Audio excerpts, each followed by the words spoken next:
Bienvenidos amigos, ¿qué tal? Un día más ya con todos ustedes aquí a través de nuestra alquería. Y yo decía eso de un día más, pues yo creo que no, porque hoy es un día especial, sin duda alguna, puesto que precisamente en el día de hoy cumplimos nuestros 100 programas con la alquería. Concretamente estamos en un programa, por tanto, especial. Y nosotros en el día de hoy lo que nos encantaría es poder hablar con don Manuel Domínguez, como siempre, nuestro historiador. Y de camino, don Manuel, si te parece, hacer un poquito el repaso, lo que han sido esos 100 programas ya que llevamos con todos ustedes, que empezábamos hace nada, como aquel que dice. Pero fíjate, para lo que da la historia de Motril. Siempre estamos diciendo eso de... Parece que Motril no tiene nada, parece que Motril no tiene mucho que contar, que no tiene edificios, que no tiene casas. 100 programas ya. 100 programas, y los que nos quedan, ¿no? Y lo que nos quedan, porque esto no ha terminado, ¿no? Y esto no ha terminado. Hay muchas cosas que seguir viendo en la historia de Motril, los sitios de Motril. Esta ciudad tiene 500 años mínimo de historia que conozcamos y bueno, da para 100 programas y para muchos más. Y para muchos más, y para muchos más. Pues hace nada que empezábamos, nos metíamos en esta preciosa aventura, todo hay que decirlo, donde vamos descubriendo y desempolvando tantas y tantas historias, acontecimientos, hechos, calles, placas, etcétera, etcétera. Y todavía, como decimos, nos queda mucho recorrido. Pero como decimos en este programa tan especial, 100 programas, a mí sí me gustaría, don Manuel, hurgar, como decimos en Motril, indagar un poquito. ¿Cómo es esto de ser historiador? ¿Cómo se mete uno realmente?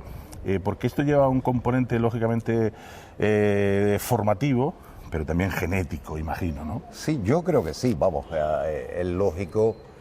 Es verdad que la historia es una ciencia. Y además dicen muchas veces que es la madre de las ciencias, ¿no? Es decir, es que indudablemente la historia es el conocimiento del pasado, pero también lleva una parte, sobre todo los que nos dedicamos más a la historia local, lleva una parte también de querencia al sitio, es decir, de que te guste tu ciudad, que quieras a tu ciudad y que, como decías antes, hurgues un poco en la historia de una ciudad que como Motril es muy antigua y tiene muchos episodios y muchos lugares donde han ocurrido acontecimientos y donde evidentemente podemos traspasar las fronteras del tiempo para contar un poco qué ha pasado en algunos sitios, los nombres de las calles, como hemos hecho, los sitios, los lugares, las personas, es decir, los acontecimientos, lo que ha ocurrido en la ciudad. Y evidentemente pues eso lleva una parte evidentemente seria de la ciencia, de intentar explicar los acontecimientos, pero también una parte sentimental, una parte de querencia, de unión con tu ciudad, con el lugar donde has nacido y has vivido, que evidentemente pues digamos añade valor a los conocimientos históricos. Es decir, se puede hacer muy frío, se puede hacer muy científico, se puede hacer muy serio desde el punto de vista histórico, que hay que hacerlo así, porque evidentemente la historia es una cosa muy seria, pero también te puede servir para transmitir, para divulgar pues la historia de la ciudad, porque hay una de las cosas básicas en el devenir de las poblaciones, que es el conocimiento de su propia historia. Eso le da valor a las ciudades y le da valor también de pertenencia a la gente que ha vivido aquí o que vive aquí en la actualidad, ¿no? Conocer su pasado, conocer que hoy esto es una imagen que tenemos de las generaciones que estamos aquí, pero ha tenido otras imágenes y otros acontecimientos que nos han formado tal y como somos hoy. Es decir, la historia de alguna manera es un continuum y desde hace 500 años esta ciudad pues, ha evolucionado. Y lo importante no es conocer el presente, pero no olvidar el pasado.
Y es que la historia de Motril da para mucho.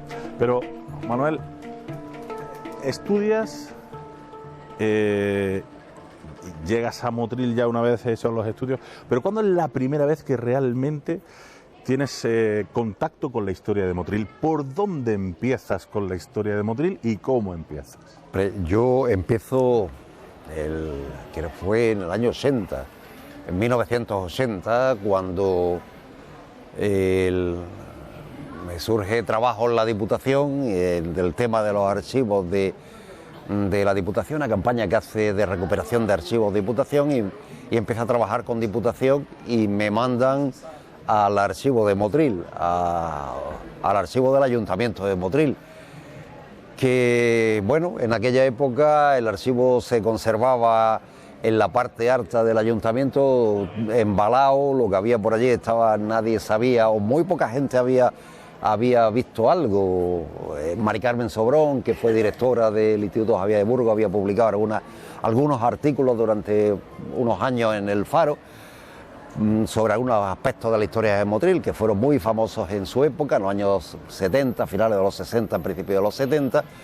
Y después, pues bueno, llego al archivo del ayuntamiento y empezamos a descubrir, fuimos Paco Arcas y yo, empezamos a descubrir aquella montaña de papeles que se conservaban guardados en la parte alta del ayuntamiento, y empezamos a ordenar y a ver qué había en aquellos montones de legajos que se conservaban de la historia del ayuntamiento de Motril, y descubrimos que Motril no tenía un gran archivo, pero tenía cosas que tenían mucho valor. Por ejemplo, se habían conservado gran parte de las actas de los plenos del ayuntamiento desde el siglo XVI, y eso tiene un valor histórico tremendo, muchísimos más documentos que había de gestión municipal prácticamente. Eso empezó a dar pues la amplitud de ver qué había ocurrido en Motril y que ver qué otras cosas, y empecé a publicar algunos artículos.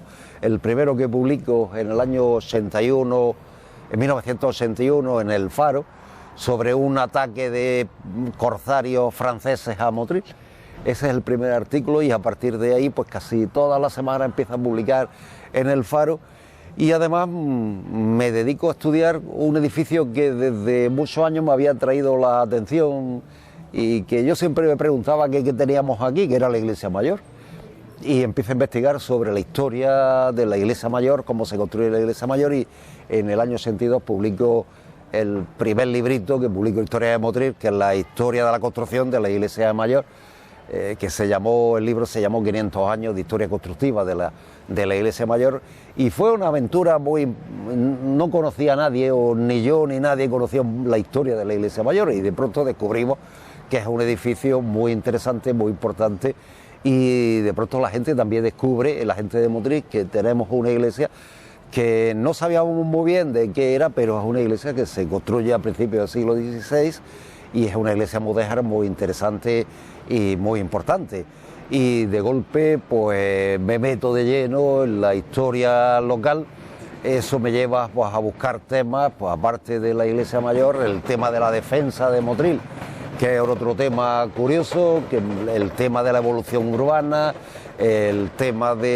empiezo con el tema de la caña de azúcar. Publico en un libro de la fiesta del año 82 una historia de la evolución de la caña de azúcar, la industria azucarera de Motril desde el siglo XVI.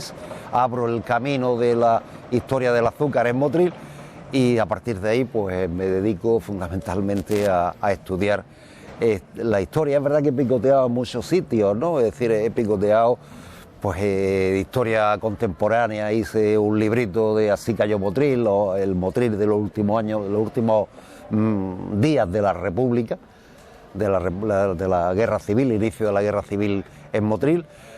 Publico temas sobre la historia de la defensa, publico temas de la historia urbana. Es decir, un poco pues voy encontrando documentos y... Porque mucha gente pensará mucha gente piensa que a lo mejor no sé, que la historia ya está escrita, ¿no? O sea, la gente dirá, bueno, pues para saber de historia simplemente los libros. Y efectivamente hay muchos datos, hay muchos libros, hay muchos sitios donde mirar, pero casi que vuestra labor es de investigación, es empezar con un pequeño documento y ir tirando del hilo, y un documento y ir entrelazando situaciones, fechas, etcétera, claro, para conformar la historia. Es casi una labor detectivesca, ¿no? Claro, una labor de detective. La historia se escribe con documentos antiguos. Es decir, la historia tiene una parte de historia oral, que en Motril se ha perdido prácticamente muy poco de historia oral, pero la mayor parte se trabaja con documentos antiguos, es decir, documentos que se han conservado de la historia de acontecimientos antiguos, y eso nos ha permitido ir pues escarbando, investigando, como la palabra que nosotros usamos, investigando los acontecimientos históricos. Es una labor muy lenta, es verdad que es muy complicada, las letras, de ratón de biblioteca, las letras de los documentos antiguos, a veces hay que aprender paleografía para leer los documentos de la época, hay que saber entrelazarlos, a veces la historia oficial no es la historia real. Y evidentemente pues ahí está la labor, ¿no? Es decir, un poco de intentar conocer qué ha pasado en otra época, y el modo que tenemos de conocer otra época es consultar, leer esos documentos antiguos, sacar conclusiones, es decir, plantear hipótesis de trabajo, sacar conclusiones y al final descubrir los acontecimientos históricos, por qué ocurren los acontecimientos históricos de esta ciudad. Eso por ejemplo, nos permitió conocer la repoblación de Motril, los motrileños que vinieron por primera vez a Motril de 1510, conocer, por ejemplo, cómo se repartió a los cristianos nuevos las tierras de los musulmanes, conocer cómo se amuralló Motril, por qué se amuralló, conocer, por ejemplo, la evolución económica o parte de la evolución económica de la ciudad, conocer con la evolución política, conocer a motrileños que tuvieron importancia o muchísima importancia en el devenir económico y político de la ciudad antigua, las construcciones que hubo en Motril de importancia, las costumbres incluso, es decir, que la documentación antigua, la investigación antigua conlleva leer muchos papeles, consultar evidentemente bibliografía, es decir, artículos que se hayan escrito donde haya referencias a Motril o artículos relacionados con la historia de Motril que se hayan escrito antes, e ir construyendo poco a poco. Es verdad que queda mucho por conocer, es decir, que no estamos en la superficie, todavía quedan muchísimas cosas por conocer, que bueno, pues es cuestión de generaciones, cuestión de mucho tiempo, y a veces, como digo yo, esto no da para una vida, da para muchas vidas, y por lo tanto el futuro será pues seguir investigando, a lo mejor no lo que estamos aquí ahora, pero seguir investigando, y de alguna manera esa es la labor que intentamos hacer muchas veces de la alquería, que la gente conozca la historia para que haya alguien que se vuelva a enganchar y siga trabajando sobre historia local. Claro, lo que pasa es que, claro, investigar este tipo de cosas cuesta tiempo, cuesta esfuerzo y cuesta dinero también. Sí, está porque claro. También hay que decir que muchos de los documentos no solo están en Motril, lógicamente, no es que diga uno me voy a la biblioteca y aquí lo tengo todo. Hay muchos sitios, archivos históricos nacionales, claro, o provinciales, etcétera, que donde lógicamente hay mucho de Motril, ¿no? Hay muchísima documentación que no tenemos aquí, ¿no? Es decir, lo que se conserva en Motril y que está en el archivo municipal en la Casa de la Palma es documentación que generó el ayuntamiento.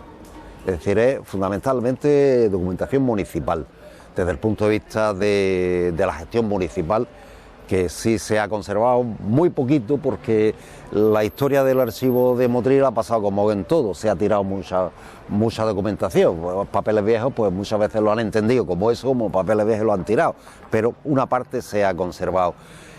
Y hay otra gran parte que no está aquí. Por ejemplo, toda la gestión estatal con respecto a Motril no está en Motril. Por ejemplo, el tema de la defensa. El tema de la defensa no se llevaba desde Motril, se llevaba de la Capitanía General, que estaba en la Alhambra, y parte del tema del conocimiento de la defensa de Motril se conserva en el archivo de la Alhambra, donde estaba el archivo militar, o se conserva en el archivo de Simancas, donde está la sección de guerra antigua, que es donde está pues todo el tema de construcciones de torres, etcétera, castillos, etcétera, piratas, no sé cuánto, está todo allí, porque era una gestión nacional con respecto a la defensa de la costa y a la defensa de Motril. El tema de pleitos, por ejemplo, de los pleitos que siempre ha habido en la historia, se conserva en el archivo de la Chancillería en Granada, que es el tema de los juicios, de los pleitos, de los juicios, etcétera, que aporta, claro, muchísima, porque hay juicios todos los datos económicos, dónde vivía, con quién vivía, económicos, claro. Respecto, por ejemplo, hay un pleito muy curioso que alguna vez sería interesante verlo, que no lo he visto, pero no lo tengo, que es el pleito donde Motril, a principios del siglo XVI, pleitea con Salobreña para la determinación del término municipal, que debe ser un tema, es muy curioso, es un pleito grandísimo, estuvieron pleiteando mucho tiempo, pero es muy curioso para saber cómo se organizó, hasta tal punto que muchos de los testigos son testigos musulmanes que habían vivido en Motril en época musulmana y decían cómo era el término municipal de Motril en época musulmana y tal. Es un pleito muy curioso, eso se conserva en Granada, en la Chancillería. El tema económico, por ejemplo, el tema de pleitos relacionados con la economía azucarera, etcétera, se conserva también en Granada. El tema de las escrituras es otro de los temas muy curiosos. Escrituras de venta, de compra, de arrendamientos, testamentos, etcétera. En Motril se perdió casi todo, por la época de la Guerra Civil se quemó el archivo de protocolos notariales, pero a través de los pleitos se podemos encontrar muchísimos datos de la vida cotidiana de los motrileños en otra época.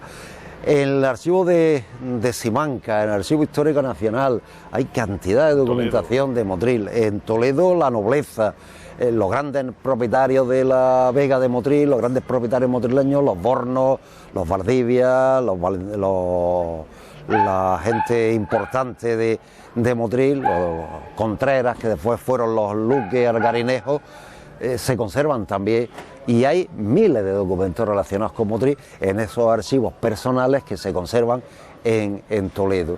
Evidentemente, en el Archivo Histórico Provincial, donde está el Catastro de Ensenada, donde hay pues una cantidad de documentos relacionados con Motril desde el punto de vista legal, que se conserva en el Archivo Histórico Provincial de Granada. Es decir, que el campo es amplísimo, es complicado, difícil de acceder, sobre todo para los que el esfuerzo es muy importante, porque no solo, como bien decía, no solo es una cuestión de tiempo, a veces esos papeles hay que buscarlos, hay que fotocopiarlos, hay que digitalizarlos y eso vale dinero. Evidentemente la labor es entretenida, es larga, es complicada a veces, pero poco a poco se van sacando cosas, cada historiador va sacando algunas cosillas y poco a poco vamos intentando completar la historia de Motril, que digo que todavía queda muchísimo recorrido, que es una historia muy larga y son 500 años de historia que conozcamos, de época musulmana hasta la actualidad, 500 y pico años, con lo cual pues en 500 años ocurrió cantidad de cosas en Motril que todavía ni siquiera conocemos, ¿no?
Claro, y has visitado muchos archivos, lógicamente, te has encontrado con muchos documentos. ¿Cuál ha sido, por ejemplo, el momento en que tú te has sentido pues, más feliz, más contento de algún descubrimiento dentro de la historia de Motril? No sé, algún papel en concreto, algún archivo, algún documento, algo que tú hayas dicho, ostras, qué satisfacción tener esto aquí en la mano o descubrir esto o encontrarme con esto. Bueno, ha habido muchísimos documentos que, bueno, a lo largo de estos años pues me han llamado la atención muchísimo, ¿no? Ha habido documentos muy importantes, por ejemplo, el catastro de Ensenada, ¿no? Que permite conocer Motril en el siglo XVIII, a mediados del siglo XVIII, donde vienen pues todos los nombres de todos los habitantes de Motril en esa época, sus propiedades, las tierras, las casas, etcétera, y permiten conocer una imagen de Motril muy detallada del Motril de aquella época. He visto documentos como el repartimiento de Motril de 1570, donde las tierras de moriscos que se habían rebelado contra los reyes católicos se reparten a cristianos, y se ve cómo se puebla Motril y qué zonas tienen y dónde vivían los moriscos y las casas que tenían y cómo se le dan después a los cristianos. Y evidentemente eso genera un cambio importantísimo en la historia de Motril, un documento muy curioso que todavía está sin publicar. Mari Carmen Sobrón hizo alguna cosilla al principio de Motril en el siglo XVI y hizo algún estudio relacionado con el repartimiento, pero el repartimiento de Motril todavía está sin publicar. Y documentos como uno de los últimos que encontré, que es el plano de Motril del siglo XVIII, de la zona de la Plaza del Tranvía, de las zonas entre la Plaza del Tranvías y la calle Muralla, toda esa zona de ahí, que es un plano curiosísimo que no conocíamos del Motril de aquella época, ¿no? Del siglo XVIII. Otro de los documentos que me llamó mucho la atención a principios de los años 80 fue encontrar en la Casa de los Tiros en Granada, en el Museo de la Casa de los Tiros, un plano de Motril de mediados del siglo XVIII. No conocíamos cómo era el Motril antiguo, ¿no? El Motril del siglo XIX o Motril del siglo XVIII. Gracias a estos planos podemos conocer cómo era el Motril de aquella época, urbanísticamente. Eso da una visión de Motril importante. Me llamó mucho la atención, por ejemplo, conocer los apeos, es decir, los inventarios de las propiedades del conde de Borno, que permiten también tener una imagen de Motril o parte de Motril de finales del siglo XVI, ¿no? O documentos sobre historia de la caña, de cómo eran los ingenios azucareros, de escribir cómo era el ingenio del Toledano, el ingenio de La Palma, el ingenio viejo, el trapiche nuevo que había en la Rambla Capuchino, descubrir cómo eran esas fábricas de azúcar. Eso fue muy interesante para mí, descubrir cómo funcionaban aquellas fábricas de azúcar. Cuando yo me metí en el tema de la investigación azucarera para mi trabajo de investigación para la UNED, pues descubrí cómo era aquello. Me llamaba mucho la atención los nombres que le daban a los molinos, a las prensas, cómo fabricaban, cómo era el proceso de fabricación del azúcar antiguo, ¿no?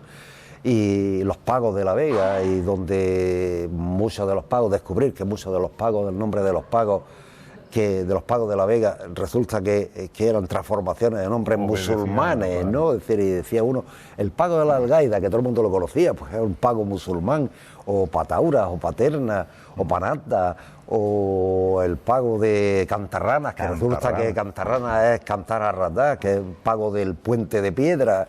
Es decir, que evidentemente aquello fue muy interesante descubrir los nombres de las calles, ¿no? El por qué llamamos calle Chispa a la calle Chispa. Y imagino que también uno de esos documentos que te llamaría la atención es la cédula de nombramiento de la ciudad. De nuestra ciudad, ¿no? Efectivamente, aquel documento lo publicó por primera vez, lo encontró entre los papeles del archivo del ayuntamiento, lo encontró Mari Carmen Sobrón. Y en los años 80 lo publicamos. A principios de los años 80 hicimos una edición facímil de aquel documento, el título de la ciudad a Motril, que le dio Felipe IV en 1657 a Motril, y lo publicamos. Aquello llamó mucho la atención porque hicimos una edición facímil del documento con la transcripción original, que lo publicamos Mari Carmen Sobrón, Paco Arcajillo, aquel documento que además tuvo en su época un éxito tremendo, la gente lo compró como rosquilla, porque era muy curioso, ¿no? Y era la primera vez que se publicaba íntegramente y además en edición facímil un documento, posiblemente el documento más importante que tenemos en la ciudad, que es el título de la ciudad, donde el rey por fin separa definitivamente a Motril de la jurisdicción de Granada, crea una ciudad autónoma y con su propio ayuntamiento, le da dosel, le da el escudo, es decir, crea, evidentemente, cuando nosotros hablamos de título de ciudad y esas cosas, eso le costó el dinero a los motrileños, porque allí no se daba nada gratuitamente, había ¿no? que comprarlo, pues había que comprarlo, título, ¿no? Es decir, pero Motril, como decíamos antes, ya en el siglo XVII tiene tenía poderío capacidad para comprar claro, los 15.000 ducados que le costó aquello, ¿no? Es decir, evidentemente, por eso decía yo que es un documento que tiene una gran importancia en la historia de Motril. El Motril deja de ser una villa y se convierte en la gran ciudad de la costa de Granada.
la verdad es que hemos pasado por tantas calles ya, nos quedan todavía muchísimas, como hemos dicho, y en este programa 100, haciendo un poco el recuento de tantas calles, de tantos lugares, de tantos hechos. Y es que yo no sé con qué te quedarías tú, ¿eh? Por ejemplo, dentro de los personajes. Podemos hablar del Cardenal Belluga, podemos hablar de Francisco Javier de Burgos, podemos hablar de nuestro almirante de Marina, podemos hablar de banqueros, podemos hablar de gente que al final han significado mucho para Motril. ¿Con cuál te quedarías tú? Hombre, yo el que más he investigado y el que más me ha gustado por lo curioso del personaje es Alonso de Contreras. Alonso de Contreras. Alonso de Contreras es todo un personaje en la historia de Motril. Es decir, lo citamos mucho, pero todavía nos queda mucho por saber quién fue Alonso de Contreras. Es decir, que fue un personaje que nace a mediados de las primeras décadas del siglo XVI, y nos lo encontramos a finales del siglo XVI, sobre 1575-76, después de la Guerra de los Moriscos, aparece en la historia de Motril, es decir, nace sobre 1520, pero no sabemos nada de él hasta 1575, donde aparece comprando muchas propiedades en Motril, tierras, casas, ingenios azucareros. Se convierte en un gran empresario, en un gran mercader. Debió ser un importante mercader, porque hay documentos de él donde trafica o se dedica a la mercadería de hierro, de especias, es decir, que evidentemente debió ser un personaje. Desconocemos muchas historias, buenos días, desconocemos muchas historias de él, ¿no? Es decir, sabemos, conservamos se conservan sus propiedades, se conservan sus escrituras y se conservan muchos documentos de Alonso de Contreras, pero es un personaje muy curioso porque conocemos muchas escrituras, pero de su vida conocemos muy poco. Conocemos cuando se muere, el testamento, conocemos los testamentos, conocemos evidentemente que fue el que financia la construcción de la iglesia la actual iglesia de los Agustinos, de los Mínimos de la Victoria, para enterrarse allí. Es decir, debió ser un personaje de un poder tremendo, depositario del ayuntamiento, regidor. Todo eso costaba dinero en aquella época, los títulos se compraban, incluso le compra al yerno el título de 24 de Granada, de regidor del ayuntamiento de Granada, que también le costó una fortuna. Es todo un personaje que aparece en la historia de Motril cuando era muy mayor ya, es decir, aproximadamente debía tener 60 años, 60 y tantos años, tiene un recorrido económico impresionante en Motril y llegó a acumular no solo un poder económico muy importante, sino también un poder político muy importante. Ese personaje, por sus características de cómo se hace poco a poco con una gigantesca propiedad en Motril, es un personaje muy atractivo desde el punto de vista histórico, es decir, un personaje que no sabemos bien cómo llega a poseer el dinero suficiente como para ir comprando en esa cantidad tan grande que compra tierra.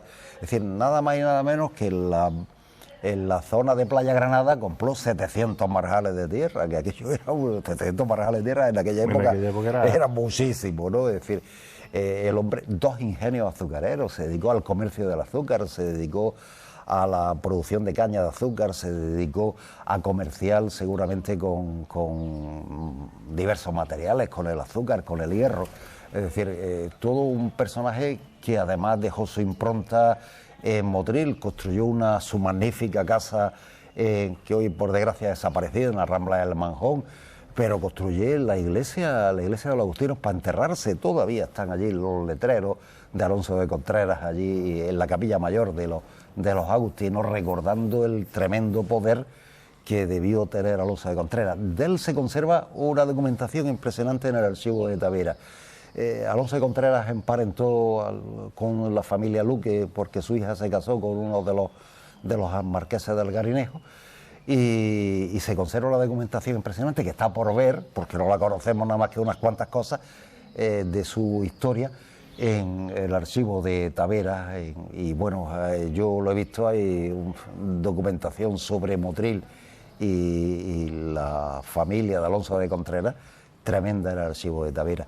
Y otro de los personajes también fue la mujer, Ana Gutiérrez, porque quizás fuera la primera mujer empresaria que tuvimos en Motril, también muy curiosa, ¿no? Porque cuando él fallece, ella, que seguramente era más joven, es la que se dedica a la gestión de las empresas que había desarrollado Alonso de Contreras, y es la primera mujer que crea, por ejemplo, una fábrica de papel en Motril, ¿no? Que no fue la celulosa la primera, sino la que esta mujer hace en 1620 en la zona de Minasierra, crea una fábrica de papel, y a partir de un molino crea una fábrica de papel, y fue una mujer que también gestionó las empresas que Alonso de Contreras tuvo, y se ve que cuando ella se hace su testamento, antes de morirse, la verdad es que nos encontramos una mujer riquísima, con unas propiedades inmensas y con una riqueza impresionante.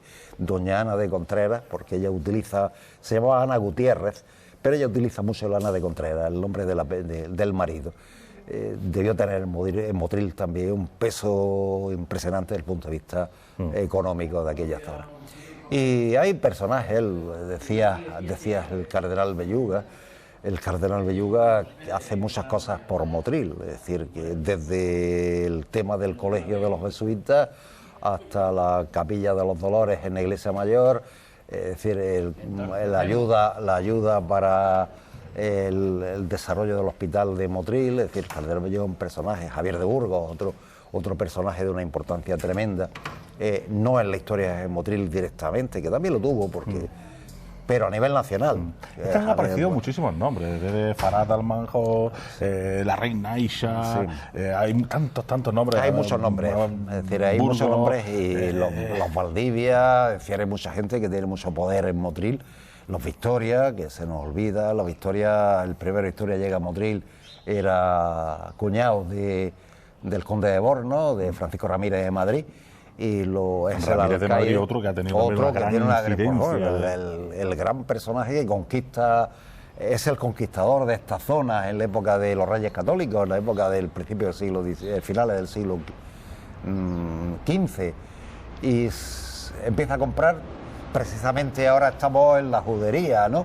Pues toda esta zona la compró Francisco Ramírez de Madrid cuando a los judíos que vivían aquí los expulsan en 1492, y él aprovecha la coyuntura para comprar casas, tierras y tal a los judíos que vivían en esta judería donde estamos ahora mismo, de aquellos judíos que se expulsaron de Motril, cuyos nombres, alguno queda por ahí, todavía queda Obey, el Cerrillo Obey en La Vega, donde es un apellido judío, de una familia judía que tuvo propiedad y que seguramente viviría en este barrio. Bueno, pues el conde de Borros también se crea, Francisco Ramírez de Madrid, Beatriz Galindo, se convierten en los grandes propietarios de Motril, llega a tener 4.000 bajales en La Vega, no sé cuántas casas, otro ingenio de azúcar, es decir, que indudablemente otro de los Francisco Ramírez de Madrid, aunque debió estar en Motril, o debió venir a Motril, porque sí que estuvo en el castillo, pero murió pronto, pero su hijo, los Haro, los Ramírez de Haro y tal, seguramente estuvieron por aquí, tenían casa, el baño de musulmán, que también es de ellos, en la Plaza de la Tenería, la casa señorial que ellos tenían aquí también, es decir, que indudablemente fueron todos unos personajes, la tenían en la casa señorial, en la Plaza de Loqueo y en la Plaza de España, y que evidentemente, pues también para conocer la historia de Motril hay que investigar la vida y milagros de Alonso de Contreras, pero también la gigantesca propiedad que en Motril tuvieron los condes de Borno, ¿no? Es decir, que indudablemente esa es la base de la historia, porque entre uno y otro, entre tres propietarios, los Gil Jiménez de Quesada y el conde de Borno y Alonso de Contreras, lo tenían todo. Prácticamente. Es decir, que cada uno de ellos, y la Vega de Motril en aquellos años, por poner un ejemplo, tenían sobre 20.000 marjales, 20 y tantos mil marjales, ellos tenían pues el 80%. 19.900 y pico, ¿no? Es decir, que eran los de ellos. Claro, conocer toda esta historia de Motril desde el punto de vista urbano, desde el punto de vista de la producción agraria, desde el punto de vista de la distribución de la tierra y tal, hay que estudiar a Alonso de Contreras, a los Bornos, a los Valdivia, y que indudablemente los Jiménez de Quesada, y a otro personaje que a mí me ha llamado mucho la atención, porque tampoco conocemos muy bien de dónde obtiene los dineros, es el primer vicario de Motril, Gonzalo Hernández de Herrera, que fue todo un personaje. es otro de los que, no sé, llega a Motril sobre 1530 aproximadamente, 1520 y tantos, y automáticamente empieza otro que empieza a comprar tierras, y cuando se muere en 1527 resulta un testamento que tiene como 1000 marjales de tierra que le compra a los moriscos, a los musulmanes de Motril, y además un personaje muy importante, es el que dirige la obra de la Iglesia Mayor, es el que dirige el tema del cerrar Motril con una muralla, es decir, todo un personaje, porque no solo su labor eclesiástica, sino su labor también como personaje importante, donde la corona le encarga cosas como construir el hospital, como amurallar Motril, como construir la Iglesia Mayor, es decir, todo un personaje, este señor, que además se entierra en la Iglesia Mayor, crea su propia capilla para enterrarse en la Iglesia Mayor, y como descubrió Mari Carmen Sobró, el retablo de la capilla de este vicario de Motril lo pinta ni más ni menos que uno de los grandes personajes de la...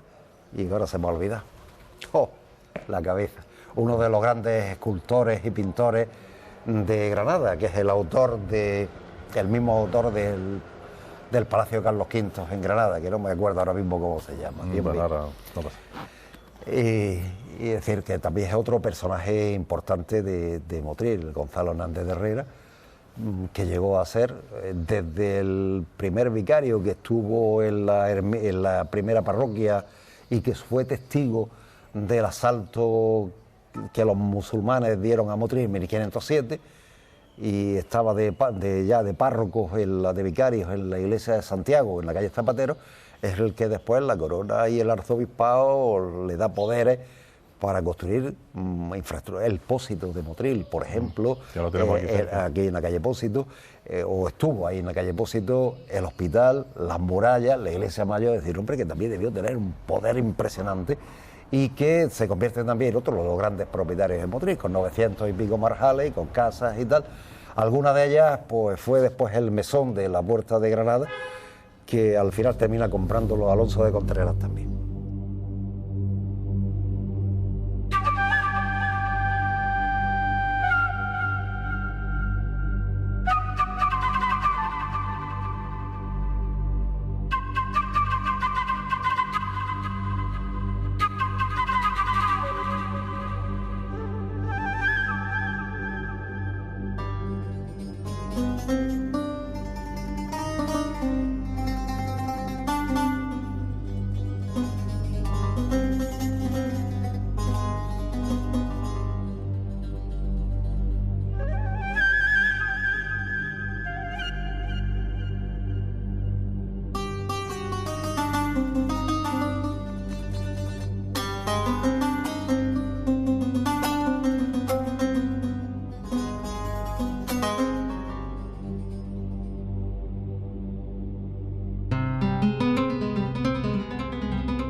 La verdad es que son 100 programas, Manuel, que han servido, por lo menos a mí, ¿no? que sobre todo lo vivo de cerca contigo, para enamorarnos todavía más de Motril. El nombre de calles, nombres tan suculentos como lo de Farat al Manjón. Hemos visitado acequias, murallas, monumentos, calles. Al final eso hace que nos acerquemos, lógicamente, bueno, pues eso, a nuestro municipio, y sobre todo pues que nos interesemos todavía más por él, y como digo, que nos enamoremos. Es una historia la historia oficial, ¿no? Esa que se van sacando datos, vas hilvanando y como decíamos, se va construyendo la historia a partir de todos esos datos. Pero también hay una historia oficiosa, que son la de las leyendas, la de la transmisión oral de los propios vecinos. Esa historia también es importante para Motril, ¿no? Sí, también es importante, es una historia muy complicada de saber, es muy difícil de saber porque Motril ha sido muy molino de tradiciones, es decir, es una ciudad que ha cambiado mucho en el tiempo y evidentemente cuando se cambia mucho pues se pierde mucho. Y la historia es como está en la evolución de las ciudades y un poco la evolución de las poblaciones, ¿no? Es verdad que tiene una historia oficiosa, ¿no? Es decir, hay historias de leyendas, de costumbres, de tradiciones, que en Motril son pocas, pero existen, ¿no? Y a veces, pues, historias que no son importantes para la historia oficial de la ciudad, de la evolución histórica de la ciudad, pero sí que han tenido en unos momentos determinados repercusiones en las costumbres. Por ejemplo, alguna vez hemos hablado de ánimas, ¿no? Pues esa historia de la procesión de ánimas que hoy no existe, pero que sí que tuvo una importancia tremenda en la construcción de la mentalidad de los motrileños de otras épocas, donde la gente creía pues, en todo ese tipo de manifestaciones que aunque no fueran reales, pero sí que estaban en el imaginario de la gente de la época, o acontecimientos históricos que parece que no tenían importancia, pero que tuvieron importancia. Hemos hablado de enfrentamientos en la Plaza de España por el poder de sentarse en la Iglesia Mayor, hemos hablado de cosas milagrosas, por ejemplo, una historia que no es oficial, pero ahí tenemos la historia de la Virgen de la Cabeza, de la leyenda, de la tradición de la Virgen